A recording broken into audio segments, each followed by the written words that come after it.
Bonjour Clara. Bonjour. Vous avez effectué une vague d'enquêtes sur les conditions de télétravail et les modalités de son management pendant la crise sanitaire. Et vous avez eu l'occasion d'observer et d'analyser ces chamboulements dans nos organisations. Effectivement. Le télétravail est devenu une pratique massive. Mais concrètement, pourriez-vous nous expliquer quelle a été vraiment l'ampleur de ces mutations? Pour vous donner quelques chiffres, le télétravail durant la crise sanitaire représentait en moyenne 26% des travailleurs français, alors que ce chiffre n'était que de 3% avant la crise sanitaire. Donc déjà, on a un chamboulement, j'ai envie de dire, massif du télétravail qui aujourd'hui concerne beaucoup plus de monde. Le deuxième point qui a évolué, c'est la nature de ce télétravail. Avant, il était occasionnel, régulier, et pendant la crise, on a expérimenté un télétravail contraint, forcé et permanent pendant de longues semaines, voire de longs mois. Et le troisième élément qui a été chamboulé, c'est le type de population concernée. Puisqu'avant, on avait plutôt affaire à des professions hautement qualifiées, avec un grand niveau de compétences et d'autonomie, plutôt des cadres, des métiers de l'informatique, du numérique.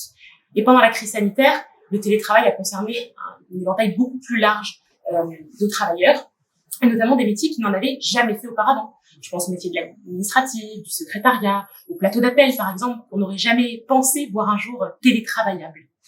Et bien, ces populations, environ 70%, n'avaient jamais télétravaillé avant la crise. Et donc, c'est vous dire l'ampleur de ce chamboulement lorsqu'elles ont dû passer entièrement, de manière permanente, à domicile. Mais au fil des mois, elles se sont faites à cette nouvelle pratique et la grande majorité d'entre elles, l'ont vraiment apprécié. Effectivement, comme vous le dites, ce télétravail a été vécu de longs mois sous la contrainte. Alors, j'ai du mal à comprendre que la majorité puisse l'apprécier. Oui, c'est vrai.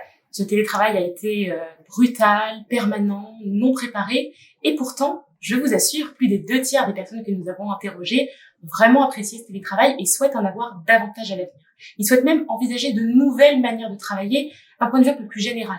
Et ça, les organisations l'ont bien compris. Et c'est la raison pour laquelle vous voyez fleurir beaucoup d'accords de télétravail aujourd'hui qui prévoient 1, 2 et jusqu'à 3 journées par semaine.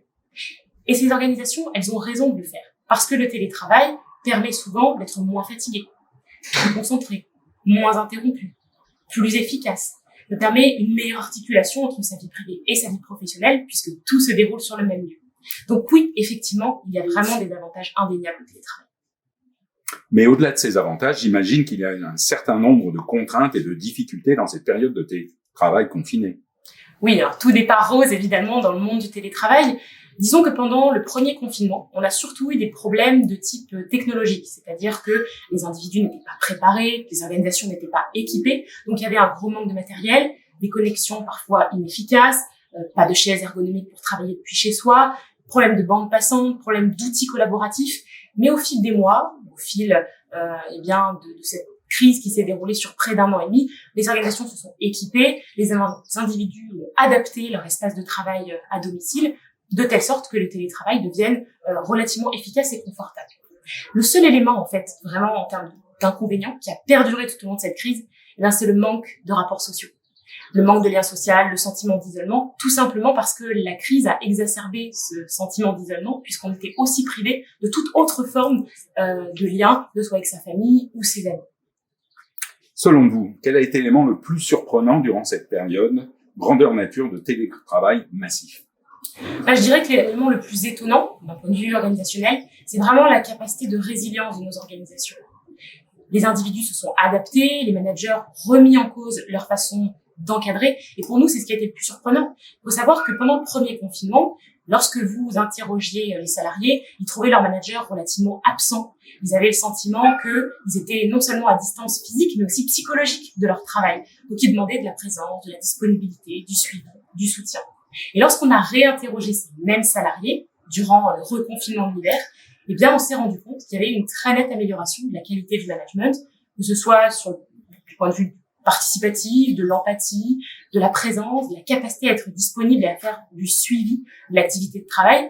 Et donc, cette capacité qu'ont eu les managers à s'adapter et à, au fil des mois, élever la qualité de leur management montre bien à quel point cette crise a vraiment chamboulé notre manière de percevoir le télétravail et plus généralement le travail.